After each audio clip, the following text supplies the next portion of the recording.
तिमी घाममा छाया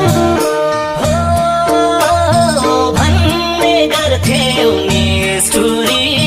तिमी घाममा छाया आउँदो रहेछ सम्झना त छुट्यो अनि